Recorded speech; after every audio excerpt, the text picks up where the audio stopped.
I think the time is past due for a new WPA, bringing our public investment in line with everything that's most resilient, resourceful, and inspiring in our culture. So what do we need to make it happen? Well, first we need to refocus some of our impressive collective intelligence from critique to proposition. It amazes me how much discussion of public arts funding focuses on censorship. Compared to what? The unfettered free expression of the commercial marketplace? Corporations' famous willingness to give artists carte blanche? The human proclivity to compare actual existing problems with imagined ideals is so common, logicians even have a name for it, the nirvana fallacy, or the perfect solution fallacy. In fact, there are challenges to free expression in every sector and almost every situation, and they don't all emanate from the heavy hand of public or private authority. Indeed, censorship is the only element of public policy that is completely decentralized in the United States, as so many artists hold themselves back from expressing what they fear may step on a funder's or patrons or sponsors' toes. To be sure, public controversies over freedom of expression have surfaced. Arts funding is an evergreen issue for the far right, whose leaders know how to make mountains of hay out of the way a tiny percentage of public money is spent. Consider the disproportionate number of headlines grabbed in early 2009 by $50 million in NEA funding out of the $787 billion American Recovery and Reinvestment Act, the stimulus bill. But so what? The right finds something to make a stink about in every public program, inventing controversies if need be. How about death panels?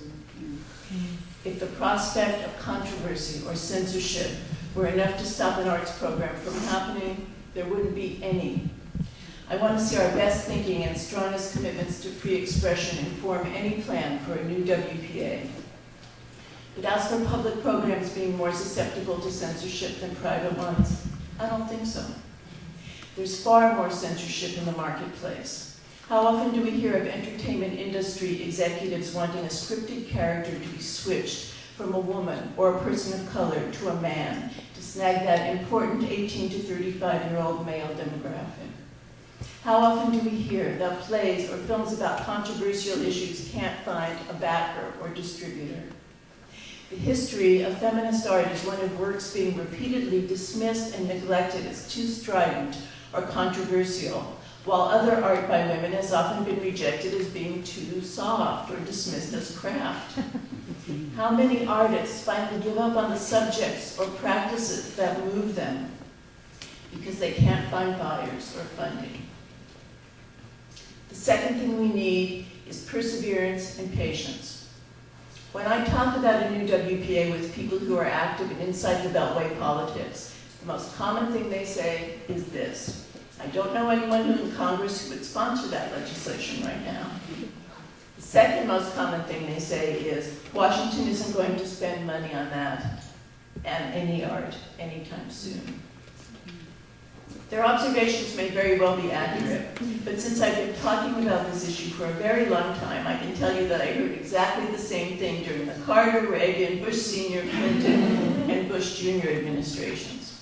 From this, I have learned that if you put off starting something worthwhile because it is not immediately doable, you postpone all progress on the issue, maybe forever. Many worthwhile social initiatives have been a long time coming. Consider that Plessy versus Ferguson, establishing the separate but equal doctrine that legitimated racial segregation, was decided in 1896. Do you know how many court cases, hours of legal research and strategizing, years of activism, decades of fundraising it took to reach the end of that doctrine? Brown versus Board of Education was decided in 1954, 58 years later. It took just as long for the idea of social insurance, introduced by progressives and unionists, to become law as Social Security in 1935, the same year the WPA was started. It took 70 years after the mid-19th century Seneca Falls Convention for women's suffrage to be ratified in this country by the 19th Amendment. The struggle for gay legal rights has persevered persevered for decades, and changing laws has been just one small part of these movements for social justice. In some realms, people understand and accept the long time that building takes. There are good parents and good teachers who would find it absurd to resent the painstaking investment required to nurture a young and promising life. Good farmers and foresters who understand permaculture and sustainable harvest. Good healers prepared for the long haul of preventive care. Good organizers who understand the cultivation that democracy requires. But in progressive politics, much of the picture looks different. The more daunted people are by current resistance to a needed policy, the longer they wait to start pursuing it in earnest, the more the timeline stretches out. We have the numbers, the capacity, and the creativity to shift understanding of the public interest in art. We have proof from many realms that when people see a way their efforts can make a difference, they will act.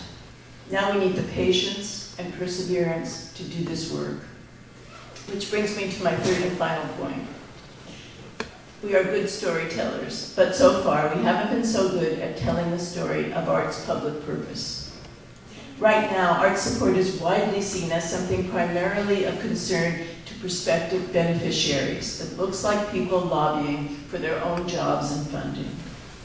There is a much bigger story to be told, and we need to bring our best creative energies to finding the images, metaphors, and approaches that engage the largest possible constituency.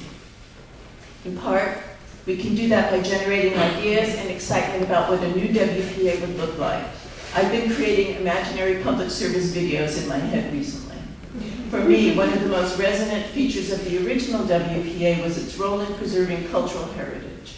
For instance, by recording and publishing most of the surviving slave narratives that have been such a resource ever since. We learned empathy and imagination through art, how to feel others' experience from the inside, how to see commonality without erasing difference, how to draw on our heritage to imagine solutions to contemporary problems. In my latest imaginary creation, I see an old woman sitting on a porch swing or an overstuffed couch with a youngster, a great-grandchild. That's right, the woman is saying. When I was your mother's age, I had a job working on plays with something called the Negro Theater Unit right here in Oklahoma, and the government paid for it. The government paid for you to be in the theater, Grandma? Are you kidding? The woman shakes her head no. Why? Asks the youngster. Those were bad days for everyone, the woman says, and black people were hit hardest right in the middle of the Dust Bowl. They knew we had to tell our stories, that would help us get through it and figure out what to do. They knew we had to pass our stories along. What do you mean, asks the youngster. It's like in slavery times, says the woman. Sometimes when things are hardest, all people have is their stories, the memory of better days, the hope of the future. And artists give them that, asks the youngster. The woman nods. Artists give them that, and they are ready to do it again. Maybe you should tell the president about it, the youngster says. I think he forgot. And that's when our slogan and website flashes on the screen. I'm spending every minute I can writing, talking, figuring out what's needed to lift this project off the ground. It's in early days yet. I'm hoping that's not going to discourage people from getting involved. I'm hoping you want to leave here tonight wanting to help it happen. Thank you.